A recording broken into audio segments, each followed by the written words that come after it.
So Huzzy says, hey, Bradley, do you interlink the branded web twos with each other or just connect them by putting them into all the same S schema? No, you interlink when possible, Huzzy. You so like for example, like in Blogger, you could put a widget in the sidebar that has links to other, external links or us elsewhere or something like that. You can say, and then you put a link to all of your other Web twos, branded assets, etc. In some cases, you're limited to how many you can link to. In some cases, it's unlimited. So I always recommend that you create like a spider web of interlinking between branded assets. Does that make sense? You want to connect all of those because you want Google and language models now to understand that those are like I know in the SEO world, people think footprint is a bad word, but not when it comes to the brand, right? The branded footprint. You want to increase that as much as possible, right?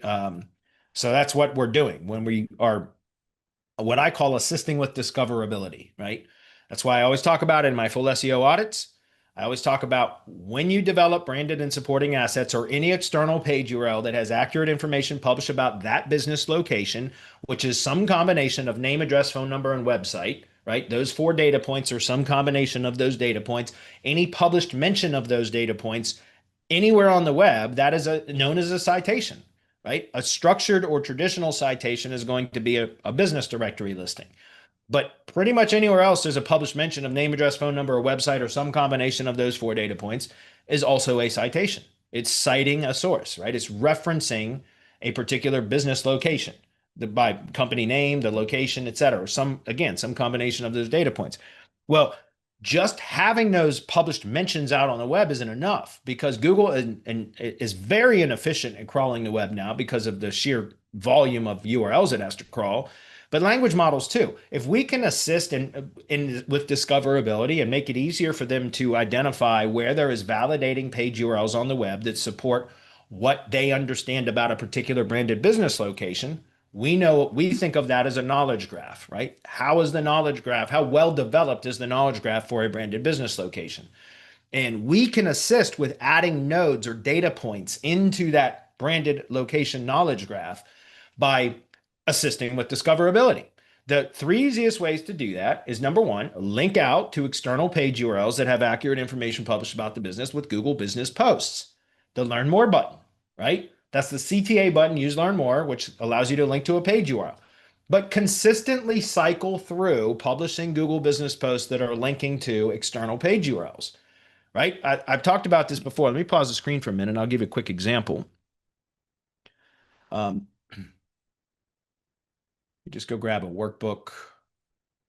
I got so many damn tabs open. It's ridiculous. Give me 1 second. This is, where the hell did sales go? There it is. Okay, I'm going to unpause the screen for a minute. So this is one of my client projects, and we'll just take a look. What we do for clients that we're publishing posts for is we will take the sorry. We'll typically in the project data sheet of the link workbook, we're going to add the URLs of the external page URLs here. And then what we do is we put in the column here, is say published. And then all we do is my team will just go through and as they are, I've got one person that does all the post assignments or scheduling, post scheduling. Her name's Trisha. But anyways, go through and just put an X in the column next to each one of the page URLs that are listed. Okay. And then once you get all the way through, and I recommend 2 posts per week, 1 post per week that is linking back to some page or post on the main website that is relevant to that business location. The second post per week is linking out to external page URLs that have accurate information published about the business. And so once they get through all of those external page URLs, then they just come back up and start on the second round of posts to all of those, right? And through that process, we build additional assets or citations, et cetera, and all of those continue to get added into here. So consistently linking out with Google Business Posts to the branded and supporting assets or any page URL that has accurate information published about the business. That forces Google to crawl them. Maybe not the language models, but Google, okay? But then how do you get the language models to crawl them? Okay, then the other 2 locations. I told you there's 3.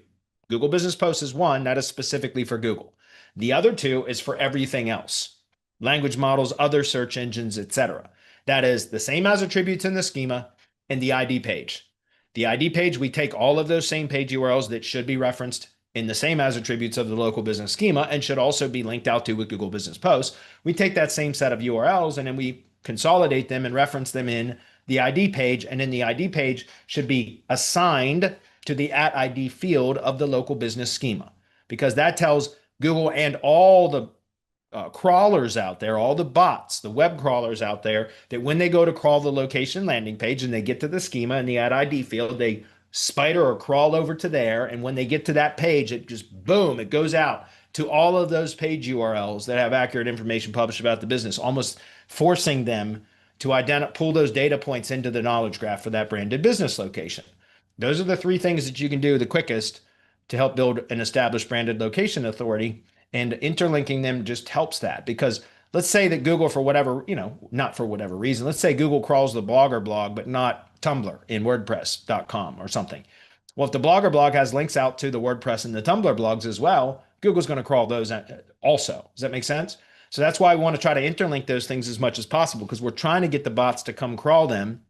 And if they're interlinked to others, then when they come crawl that asset, they're going to go crawl the others that are linked to it or linked, from it, if that makes sense.